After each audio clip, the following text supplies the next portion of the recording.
Avec Juliette Swinholder, nous sommes au Stack de Majana, enfin ça c'est pour l'anecdote. Juliette, nous allons parler de la violence chez les jeunes. Qu'est-ce que tu peux nous en dire en préambule et puis après je vais aborder certains sujets plus précis avec toi. Bien, la violence chez les jeunes, c'est d'abord un sujet générique, hein, c'est très vaste.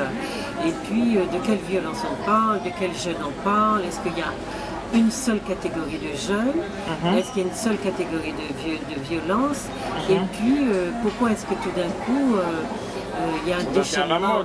C'est un thème qui est à la mode, il y a la manière de le traiter qui est très tendancieuse, il y a aussi les contenus qu'on nous met qui sont très problématiques, et il y a surtout une organisation, j'allais dire, de la problématique qui est très médiatique et qui laisse penser qu'il y a pratiquement une catégorie de la population qui est pointée du doigt et qui est stigmatisée sans qu'elle puisse se défendre, parce que cette catégorie-là, on l'entend peu. On parle beaucoup sur elle, mais on ne parle pas avec elle. Et c'est le maillon, j'allais presque dire le maillon faible de la chaîne, c'est-à-dire le maillon qui est en bout de chaîne et qui on répercute tous les malaises de la société sans véritablement s'enquérir de ses besoins. Donc c'est une problématique que j'analyse depuis un certain temps, mais qui me semble posée de façon, je répète, très tendancieuse, et surtout le fait qu'on entend peu le public qui est intéressé en premier lieu est une question que l'on doit se poser. C'est-à-dire pourquoi se permettons ou se complétons à parler autant sur une catégorie sociale et humaine dont on n'entend pas la voix. Alors, la question que je te pose, est-ce que tu penses, bon, tu as fait une pré-analyse, on va dire, on va rentrer dans le fond du sujet de façon un peu plus précise, est-ce que tu penses que la violence soit intrinsèque à la jeunesse? En d'autres termes, tu as parlé globalement de stigmatisation, on stigmatise cette partie de la population. Alors déjà, est-ce que la violence serait, d'un point de vue sociologique, intrinsèque à la jeunesse? On peut parler de l'adolescence par exemple, avec des rites d'initiation, etc., construire sa personnalité. Est-ce que tu penses que véritablement la violence est intrinsèque à la jeunesse? Et puis je fais un petit aparté. Il y a un autre sociologue qui a parlé de jamaïcanisation de la société martiniquaise, et notamment jamaïcanisation de la jeunesse martiniquaise, avec des mouvements musicaux inspirés de la Jamaïque, dancehall entre autres. Alors est-ce que tu penses que cette influence de la Jamaïque agit sur la jeunesse martiniquaise? Et puis comme je te disais en début de question, la violence serait-elle intrinsèque à la jeunesse? Moi, je crois que on ne peut pas parler d'un phénomène de société aussi important si on n'a pas, comme je le disais tout à l'heure, fait la part de chaque, on va dire, de chaque domaine de fonction, de source, de chaque domaine qui serait source du phénomène et qui serait aussi produit, si on veut, ou sécrète des formes de violence propres. Alors, j'ai entendu qu'on biologise beaucoup la violence en disant que c'est la jeunesse, c'est plus violente que d'autres catégories. Est-ce que ce n'est pas le cas véritablement? Non, ce que je veux... Statistiquement, je ne sais pas, est-ce que ce n'est pas vraiment le cas? Mais les personnes violentes, ici, si on s'arrête à la violence réactionnelle, c'est ça, c'est une violence qui réagit contre qui est l'expression d'un malaise. Donc elle est réactionnelle.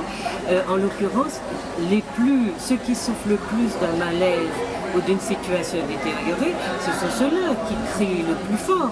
Et notre jeunesse actuelle est celle qui souffre, qui pèse ou qui subit de la manière la plus visible et la plus peut-être dramatique les séquelles de la crise mondiale dans laquelle nous sommes, mais aussi la crise dans laquelle se trouve, la crise profonde dans laquelle se trouve la société martiniquaise pour beaucoup de raisons. Mais j'ai juste envie de revenir sur la tendance à la biologisation de la violence. Il faut savoir qu'il y a en nous ce qu'on appelle une forme d'agressivité que un philosophe comme Eric Fromm a appelé une agressivité biophile, c'est-à-dire qu'elle est destinée à nous aider à survivre. Et ça, c'est-à-dire que chaque individu doit avoir les compétences nécessaires pour survivre dans un environnement quel qu'il soit. Trouver sa pitance, trouver sa place, trouver une manière d'exister qui lui permette d'être en harmonie, en équilibre avec son environnement. Ça, c'est une agressivité, on va dire, naturelle et qui ne débouche pas sur de la violence, sauf si l'individu est effectivement privé en permanence de sa pitance. Un petit peu, pour prendre un exemple un petit peu bateau, le serpent qui se défend en fait. Si tu n'attaques pas le serpent... Tous les animaux, et nous en faisons partie, ont en eux les capacités de survie parce que la nature les en a dotés. D'accord.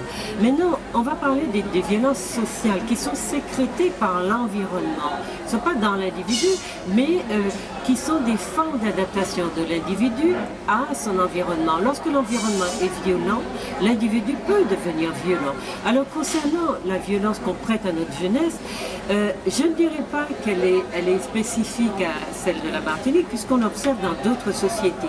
Ce qu'il faut savoir, c'est que dans les sociétés fragiles, comme les nôtres, les jeunes ont tendance à subir le poids des problématiques de manière beaucoup plus dramatique et beaucoup plus douloureuse sans doute que dans d'autres sociétés qui sont construites comme les vieilles sociétés occidentales, qui ont, qui ont routinisé un certain nombre de pratiques et qui, lorsqu'elles sont en crise, mettent beaucoup plus de temps à se déstructurer que les sociétés comme les nôtres où la socialisation, la consolidation même des structures sociales et du lien social opère et est en train encore de se faire et opère donc de manière beaucoup plus, ou sont beaucoup plus fragiles.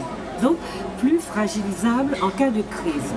Les jeunes Martiniquais sont des personnes... Alors on parle des jeunes Martiniquais, parlons en particulier. Globalement des jeunes, on va dire, antilo-guyanais, parce que je pense que c'est la même problématique. Après la Caraïbe, c'est encore d'autres concepts, liés certainement à une américanisation. En tout cas,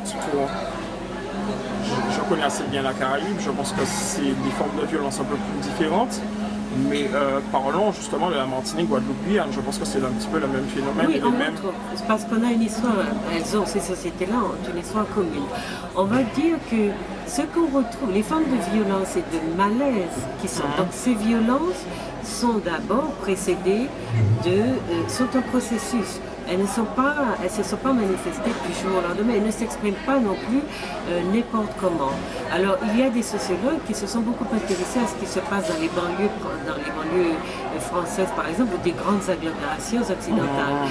Et on retrouve beaucoup de traits de cette violence, des formes d'expression dans ces métropoles et chez nous. Et ce qu'il est intéressant à analyser, c'est la nature des sociétés que nous sommes, qui n'ont pas fini d'être des sociétés coloniales d'une certaine façon, ou en tout cas qui continuent à vivre dans des structures qui sont toujours coloniales. Et ces structures-là n'ont pas fait de place à la jeunesse ou aux catégories nouvelles qui arrivent. Alors ce que je veux expliquer par là, c'est que